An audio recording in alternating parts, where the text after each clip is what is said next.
क्या आप जानते हैं कि हम किसी जीव के डीएनए को टुकड़ों में काट सकते हैं और इसमें किसी अन्य जीव के डीएनए का कोई विशिष्ट हिस्सा जोड़कर एक नए डीएनए का निर्माण कर सकते हैं।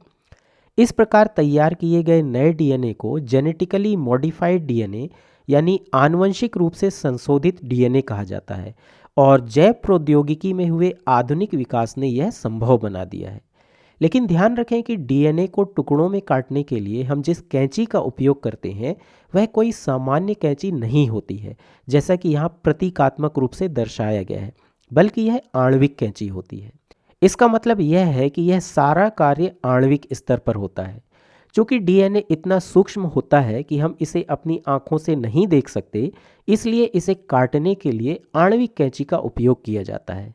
यह आणविक कैंची हाइड्रोजन आबंधों और फॉस्फोडाइएस्टर आबंधों को, जो डीएनए के भागों को जोड़कर रखते हैं, इन आबंधों को तोड़ देती है, जिससे डीएनए कई टुकड़ों में विभाजित हो जाता है। लेकिन ये आणविक कैंची क्या होती है? तो वास्तव में प्रतिबंधन एंडोन्यूक्लिएज या प्रतिबंधन एंजाइम को ही आणविक कैंची कहा जाता है। एंडोन्यूक्लिएज एक न्यूक्लिएज एंजाइम होता है जो डीएनए को भीतरी हिस्सों से यानी बीच में से काट सकता है, जबकि एक्सोन्यूक्लिएज डीएनए अनुक्रम को केवल सिरों पर ही काट सकता है। न्यूक्लियस एक प्रकार के एंजाइम होते हैं जो न्यूक्लिक एसिड अनुक्रमों को काट सकते हैं। यही कारण है कि इन प्रतिबंधन एंजाइमों को प्रतिबंधन एंडोन्यूक्लियस भी कहा जाता है। अब आपके मन में प्रश्न हो सकता है कि ये प्रतिबंधन एंजाइम क्या है और ये कैसे काम करते हैं। तो जैसा कि नाम से स्पष्ट है, ये मूल रूप से एंजाइम होते हैं जिनमें सक्रिय स्थल होते हैं और ये सक्रिय स्थल लक्षित डीएनए में कुछ विशिष्ट स्थलों की पहचान कर सकते हैं जिन्हें प्रतिबंधन स्थल कहा जाता है। ये प्रतिबंधन स्थल उस लक्षित डीएनए में विशिष्ट पैलिंड्रोमिक अनुक्रम होते हैं। पैलिंड्रोम एक ऐसा शब्द होता है जिसकी स्पेलिंग दाएं और बाएं दोनों तरफ से एक समान होती है, जैसे रेस कार RACECAR, RACECAR। यह एक पैलिंड्रोम का उदाहरण है।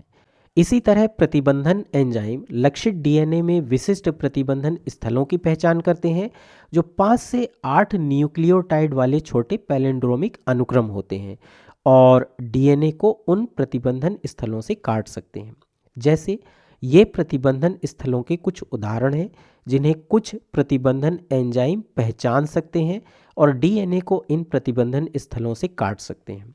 उदाहरण के लिए यदि हम इस प्रतिबंधन स्थल को देखें यानी GAATTC, जो कि एक पैलिंड्रोमिक अनुक्रम है, तो जब प्रतिबंधन एंजाइम इस स्थल से डीएनए को काटता है तब हमें कुछ इस तरह डीएनए के छोटे छोटे टुकड़े मिल जाते हैं। तो इस प्रकार प्रतिबंधन एंजाइम काम करते हैं। अब हो सकता है कि आप सोच रहे हों कि ये प्रतिबंधन एंजाइम कहाँ मिलते हैं। क्या ये प्राकृतिक रूप से पाए जाते हैं या फिर ये प्रयोगशाला में कृत्रिम रूप से तैयार किए जाते हैं? तो इसका उत्तर यह है कि ये प्रतिबंधन एंजाइम बहुत सारे प्रोकैरियोटिक जीवों जैसे बैक्टीरिया और आर्किया में प्राकृतिक रूप से उनके प्रतिरक्षा तंत्र के रूप में पाए जाते हैं और उन्हें ऐसे रोगाणुओं से बचाते हैं जो उस बैक्टीरिया या आर्किया को प्रभावित कर सकता है, जैसे कोई वायरस। जब वैज्ञानिकों ने प्रोकैरियोटिक जीवों में इन प्रतिबंधन एंजाइमों की खोज की तब उन्होंने सोचा कि इनका उपयोग अन्य उद्देश्यों के लिए भी किया जा सकता है। इसलिए उन्होंने इन प्रोकैरियोटिक जीवों से प्रतिबंधन एंजाइमों को निकालकर आनुवंशिक इंजीनियरिंग के क्षेत्र में इनका बड़े पैमाने पर उपयोग करना शुरू कर दिया। आनुवंशिक इंजीनियरिंग के क्षेत्र में इन प्रतिबंधन एंजाइमों के अनेक उपयोग हैं, जैसे रिकॉम्बिनेंट डीएनए यानी पुनर्योगज डीएनए का निर्माण करने के लिए इन प्रतिबंधन एंजाइमों का व्यापक रूप से उपयोग किया जाता है। मूल रूप से जब किसी जीव के डीएनए में किसी बाहरी डीएनए का एक विशिष्ट भाग जोड़कर एक नया डीएनए तैयार किया जाता है तो यह नया डीएनए ही पुनर्योगज डीएनए कहलाता है। पुनर्योगज डीएनए तैयार करने के लिए एक संवाहक डीएनए लिया जाता है, जैसे बैक्टीरियल डीएनए, जिसे प्लाज्मिड डीएनए भी कहा जाता है, और इसके साथ ही बाहरी डीएनए का वह विशिष्ट भाग लिया जाता है जिसमें वांछित जीन होता है जो किसी विशिष्ट पदार्थ के लिए कोड करता है। जैसे मान लीजिए कि इंसुलिन के लिए कोड करने वाला जीन और फिर संवाहक डीएनए और बाहरी डीएनए इन दोनों को एक ही प्रतिबंधन एंजाइम से उपचारित किया जाता है। और जब हम ऐसा करते हैं तब चूंकि प्रतिबंधन एंजाइम समान है, इसलिए यह इन दोनों को समान प्रतिबंधन स्थलों से काटता है। ऐसा होना बहुत आवश्यक है ताकि डीएनए के ये दोनों टुकड़े आपस में जुड़ सकें।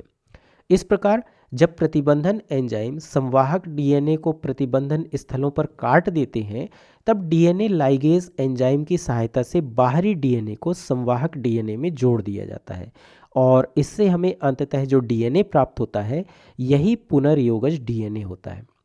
एक बार जब पुनर्योगज डीएनए का निर्माण हो जाता है, तब इस पुनर्योगज डीएनए को तेजी से प्रतिकृति बनाने वाली किसी कोशिका जैसे ई कोलाई जीवाणु कोशिका के भीतर स्थानांतरित कर दिया जाता है और इस प्रकार हमें जो रूपांतरित कोशिका मिलती है उसे हम जेनेटिकली मॉडिफाइड सेल यानी आनुवंशिक रूप से संशोधित कोशिका कहते हैं, क्योंकि इसके भीतर अब आनुवंशिक रूप से संशोधित डीएनए यानी पुनर्योगज डीएनए है।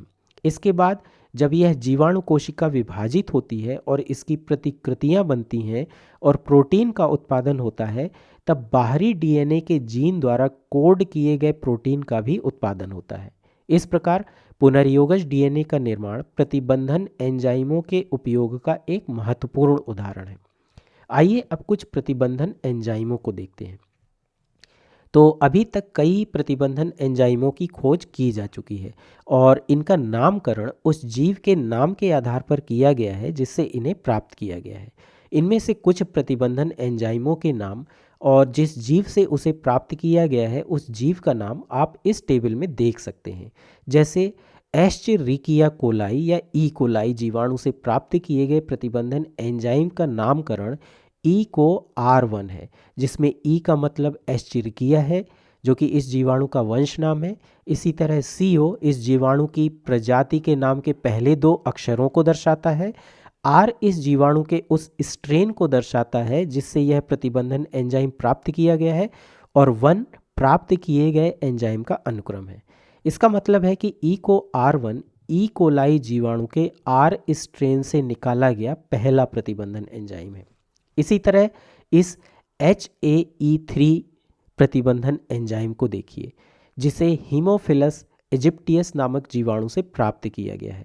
यहाँ H का मतलब हीमोफिलस है, AE का मतलब इजिप्टियस है और 3 यानी 3 का मतलब है कि यह इस जीवाणु से प्राप्त किया गया तीसरा प्रतिबंधन एंजाइम है। ठीक है, अब आइए इन प्रतिबंधन एंजाइमों के कुछ प्रतिबंधन स्थलों को देखते हैं। तो हमने थोड़ी देर पहले इस अनुक्रम GAATTC को देखा था। यह अनुक्रम प्रतिबंधन एंजाइम E को R1 से संबंधित है। यह एंजाइम डीएनए के दोनों स्ट्रैंड्स को G और A के बीच से काटता है और इस प्रकार डीएनए के जो टुकड़े मिलते हैं उनमें से प्रत्येक टुकड़े का एक सिरा जो उस स्थान पर बनता है जहाँ से डीएनए को काटा गया है वह लंबा और खुला होता है, जिसे स्टिकी एंड यानी चिपचिपा सिरा कहा जाता है। जैसे हम देख सकते हैं कि प्रतिबंधन एंजाइम द्वारा इस डीएनए अनुक्रम को काटने के बाद ऊपर वाले स्ट्रैंड में बाईं ओर केवल 1 न्यूक्लियोटाइड है, जबकि नीचे वाले स्ट्रैंड में बाईं ओर 5 न्यूक्लियोटाइड है। इसलिए यहाँ जो सिरे बनते हैं वे लंबे और खुले होते हैं और आसानी से किसी दूसरे डीएनए के टुकड़े से जुड़ सकते हैं। यही कारण है कि इन्हें स्टिकी एंड या चिपचिपा सिरा कहा जाता है। इसके विपरीत यदि हम HAE3 प्रतिबंधन एंजाइम द्वारा काटे गए डीएनए टुकड़ों को देखें तो यहाँ कोई भी सिरा खुला और लंबा नहीं है, क्योंकि यह एंजाइम डीएनए के प्रत्येक स्ट्रैंड को ठीक बीच से और एक ही स्थान पर काटता है। इसलिए यहाँ कोई भी चिपचिपा सिरा नहीं होता। इस तरह के सिरों को ब्लंट सिरा कहा जाता है। वैज्ञानिक सामान्यतः उन प्रतिबंधन एंजाइमों का उपयोग करना पसंद करते हैं जो ब्लंट सिरों की बजाय चिपचिपे सिरे बनाते हैं, जैसे ECO R1, क्योंकि लाइगेज एंजाइम चिपचिपे सिरों में 2 पूरक अनुक्रमों को अधिक आसानी से जोड़ देता है। तो यह था प्रतिबंधन एंजाइमों के बारे में एक छोटा सा वीडियो। जब हम जीन क्लोनिंग और जैव प्रौद्योगिकी के अन्य सिद्धांतों के बारे में बात करेंगे तब हम प्रतिबंधन एंजाइमों के बारे में कुछ और चीज़ों को समझेंगे।